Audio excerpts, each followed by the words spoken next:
I cut this little section in early September, which is a departure from the past experiments where it was end of July, early August. It looks healthy. Primarily canary grass, but I planted some annual rye in here. There's bird's foot in here. Also like clover, and I don't see too much. Maybe right there. There's some buckwheat in here, but that didn't last very long.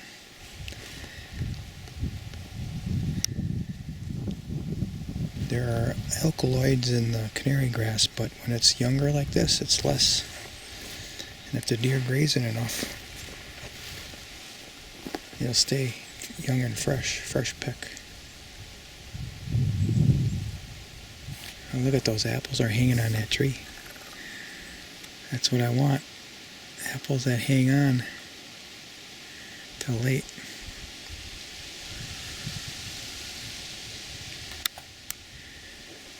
But now the rut gets going, pre-rut, and they're going to be hanging around where the does are.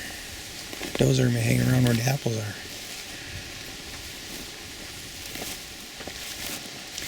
So I'm not going to come back here to check. Now maybe if it's really windy and rainy one day I'll come and check. But otherwise I want to try to keep my scent out of here now. I'm going to get in here and harvest the rest of those cave corn and some beans. A lot of beans didn't make it to maturity. I think the mice ate the stems at the base. We'll grab some of them, see if they turned out. I didn't know what to expect about all this stuff. So it's a positive experiment. Even if it would totally fail, it's a positive experiment. I'm leaving those sunflowers for the birds. You can see the cave corn in here, that's all the red stalks.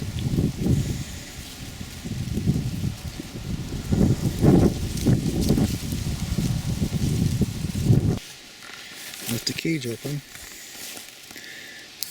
Anything wants to come in here and glean some of the green still left, come right ahead. Eat the sunflowers. So I got one stalk here, and I pulled the whole thing out because there's 3 corn cobs on it. I like that. So my pocket is full of them. Cave corn, and then I got the cave beans in my other pocket. Now we'll go see what it looks like.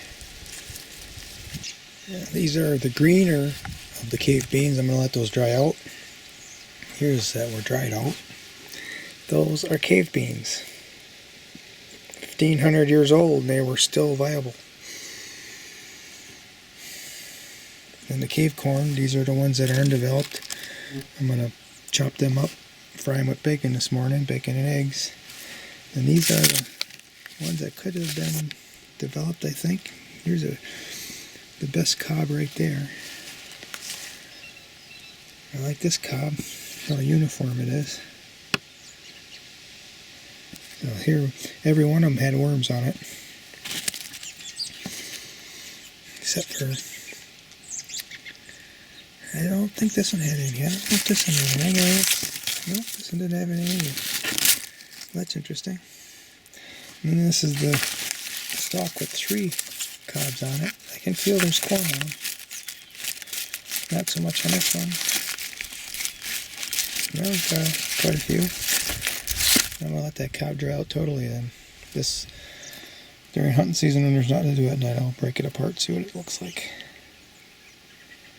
I think we have some here that I might replant next year. We'll see.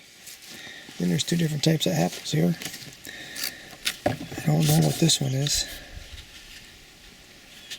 And then I think this is a Macintosh. It was a tree I planted 20 years ago or so. And this is the first real good year it's had. Because I've got other apple trees blossoming now. They're just now starting to fall off. They're incredibly sweet. I did a second cut of this little section. And I got a nice armful, this second armful from it. And I want to show this deer print in the grass. There's the head, there's the legs, there's the back and the tail.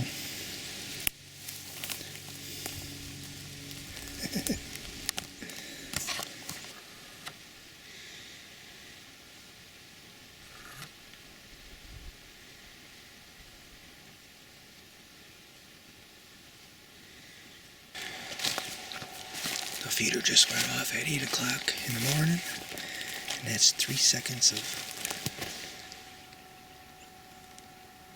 feed here. Soybeans and corn is here.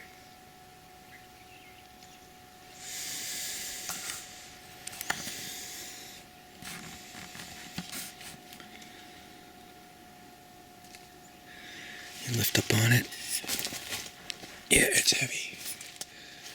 Lots to go. Look and see if any squirrels dug a hole in it somewhere. They want to.